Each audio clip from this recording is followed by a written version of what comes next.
വളരെ ചുരുങ്ങിയ വാക്കുകളിൽ ശ്രീനിവാസനെ കുറിച്ച് പറയുന്നു. സിനിമയുടെ ഒരു പ്രാധാന്യം മലയാളത്തിൽ വളരെയേറെയാണ്. പൊതുവിൽ ജീവിതത്തിൻ്റെ ഒരു അനുബന്ധവും ഒരു ലെഫ്റ്റ് ഓവറോ ആണ് കല എന്ന് പറയുന്നത്.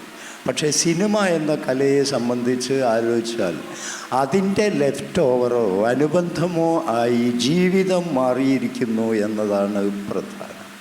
സിനിമയാണ് നമുക്ക് നായകരെ തരുന്നത്, സിനിമയാണ് നമുക്ക് കഥ തരുന്നത്, സിനിമയാണ് നമുക്ക് പാട്ടുകൾ തരുന്നത്, സിനിമയാണ് നമുക്ക് ഗായകരെ തരുന്നത്, സിനിമയാണ് ഫലിതങ്ങൾ തരുന്നത്, സിനിമയാണ് നമുക്ക് പെരുമാറ്റ രീതികൾ തരുന്നത്, സിനിമയാണ് നമുക്ക് റോൾ മോഡലുകൾ തരുന്നത്.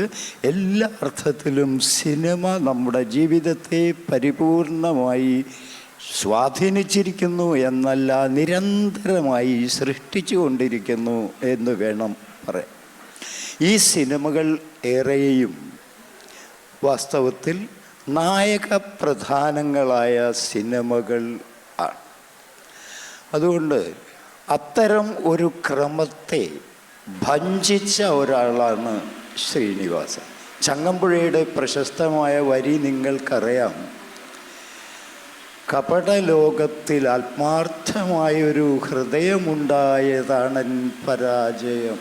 ഈ പരാജയ ബിന്ദുവിൽ നിന്നുകൊണ്ട് നായകൻ നോക്കിക്കാണുന്ന അവനവനോട് ആത്മാരാധനയുള്ള ഒരു നായകൻ്റെ കഥകളാണ് പൊതുവെ നാം കാണുന്നത് എങ്കിൽ ആ വരികൾ കുഞ്ഞുണ്ണി മാഷ് ഇങ്ങനെ തിരുത്തിയിട്ടുണ്ട്.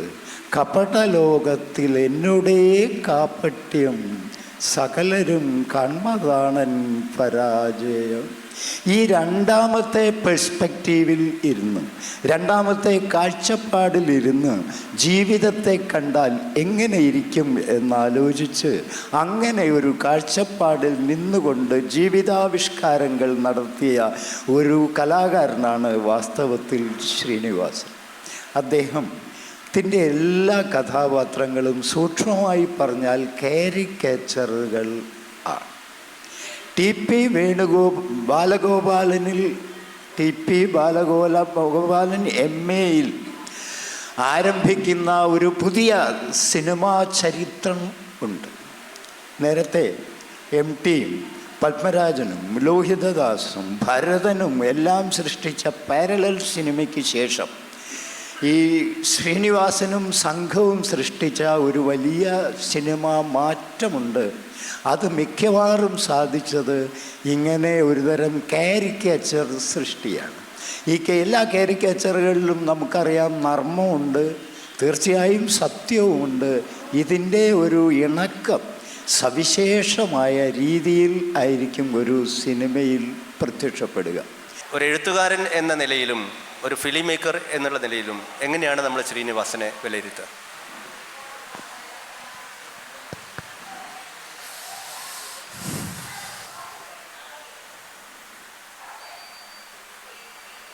ശ്രീനിവാസൻ കഴിഞ്ഞ ഡിസംബർ 20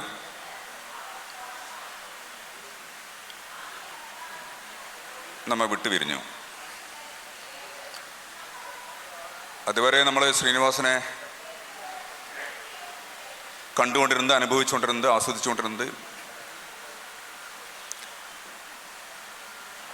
ഒരു സിനിമാക്കാരൻ എന്ന മട്ടിലാണ്.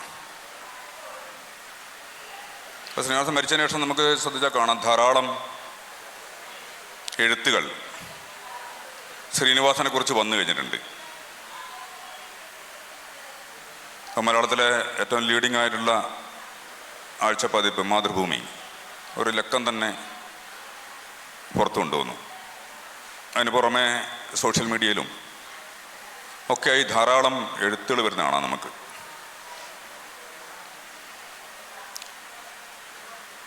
അതിലൂടെയൊക്കെ പതുക്കെ പതുക്കെ ശ്രീനിവാസൻ അപഗ്രഥിക്കപ്പെടാൻ തുടങ്ങിയാണ്. മുമ്പ് നമ്മൾ സിനിമയിൽ കൂടി കാണുകയായിരുന്നു നേരിട്ട്. ഇനി അതിൻ്റെ മുമ്പും ചെറിയ പഠനങ്ങളൊക്കെ ഉണ്ടായിട്ടുണ്ടെങ്കിലും ഇനി അതിൻ്റെ ഒരു യുഗമാണെന്ന് ഞാൻ വിചാരിക്കുന്നത്. അതിൻ്റെ ആന്തരാർത്ഥങ്ങളും ഒക്കെ തേടിപ്പോകുന്ന അന്വേഷണങ്ങൾ നടക്കും.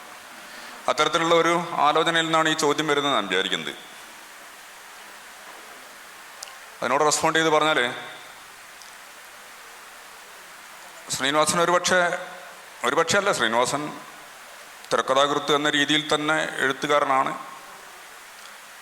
കുറഞ്ഞ അളവിലാണെങ്കിലും അദ്ദേഹത്തിൻ്റെ നിലപാടുകൾ എഴുതിയിട്ടുണ്ട്. എഴുത്തിൻ്റെ മൂല്യമുള്ള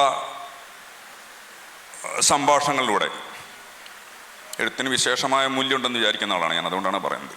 എഴുത്ത് ചിന്താപരമായ ഒരു കണ്ടന്റുള്ള ഭാഷയുടെ പ്രയോഗത്തിൻ്റെ പേരാണ് എഴുത്ത്. അതുകൊണ്ടാണ് നമ്മൾ എഴുത്തുകാരെ ചിന്തകരായിട്ട് ആദരിക്കുന്നത്. പക്ഷേ ചിലരൊക്കെ സംസാരിക്കുമ്പോൾ തന്നെ അവർ ചിന്തകരുടെ തലങ്ങളിലേക്ക് ഉയർന്നു വരുന്നത് കാണാം. ആ രീതിയിൽ അല്പമൊക്കെ എഴുതിയിട്ടുള്ളൂ, അല്പമൊക്കെ പറഞ്ഞിട്ടുള്ളൂ, സ്വയം പരിഹസിക്കുന്ന ചില ചെറിയ ചെറിയ കമൻറ്റുകൾ പോലും ആയാലും അതിലൊക്കെ ആലോചനയുടെ ഒരു വലിയ അംശം ശ്രീനിവാസനിലുണ്ട് എന്ന് എപ്പോഴും അനുഭവപ്പെട്ടിട്ടുണ്ട്.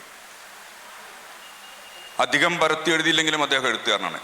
നേരത്തെ സൂചിപ്പിച്ച പോലെ തിരക്കഥകളിൽ കൂടി തന്നെ അദ്ദേഹം ഒരു എഴുത്തുകാരൻ എന്ന രീതിയിലുള്ള അദ്ദേഹത്തിൻ്റെ ധർമ്മം നിറവേറ്റിയിട്ടുണ്ട്.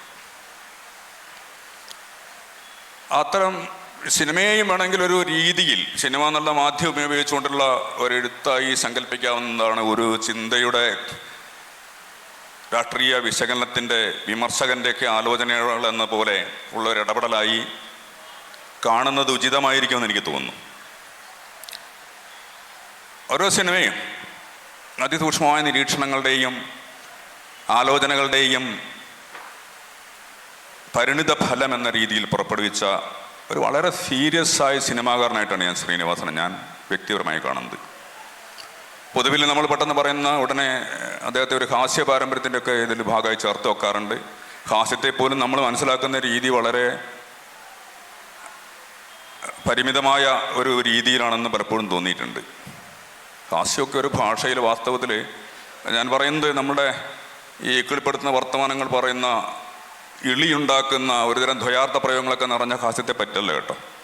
അല്ലാതെ മൂല്യവത്തായ ഹാസ്യം എന്ന് പറയുന്നത് ഒരു ഭാഷയിൽ ഉണ്ടാവുക എന്ന് പറഞ്ഞാൽ തന്നെ ആ ഭാഷ അതിൽ കരുത്താർജിച്ചിട്ടുണ്ട് എന്നാണ്. അത്തരം ഹാസ്യം വിനിമയം ചെയ്യപ്പെടുക എന്ന് പറയുന്നത് ഒരു ജനതയുടെ ഒരു ചിന്താപരമൊക്കെ ആയിട്ടുള്ളൊരു ഉയർച്ചയുടെ ഭാഗം കൂടിയാണ്. ഒരു എഴുത്തിൻ്റെ ഒക്കെ ലോകത്ത് വ്യാപരിക്കുന്ന ഒരു ജനതയ്ക്ക് ശരിയായ അർത്ഥത്തിലുള്ള ഹാസ്യം ആസ്വദിക്കാനും ഹാസ്യത്തെ മനസ്സിലാക്കാനും ഹാസ്യത്തിൻ്റെ രാഷ്ട്രീയ മർമ്മങ്ങളെ തൊടാനും കഴിയുമെന്ന് തോന്നിപ്പോകാറുണ്ട്.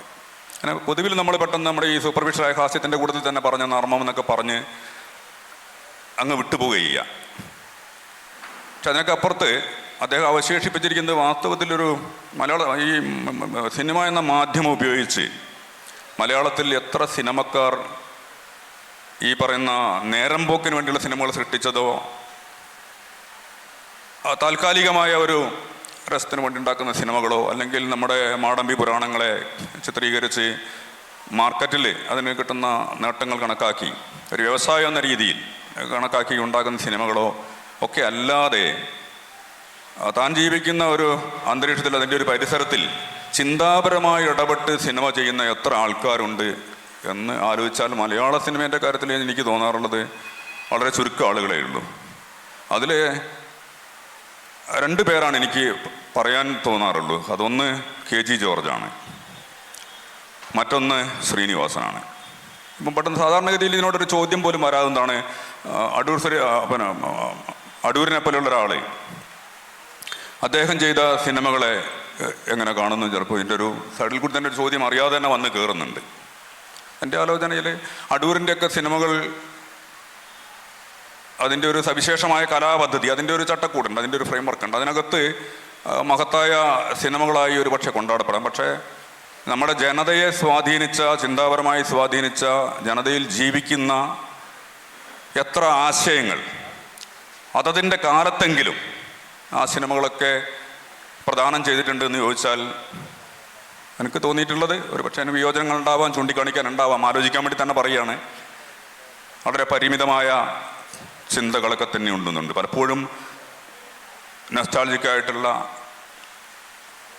ചില ആവിഷ്കാരങ്ങളുടെ ഒരു ലോകത്ത് നിൽക്കുന്നതായിട്ടാണ് തോന്നിയിട്ടുള്ളത്.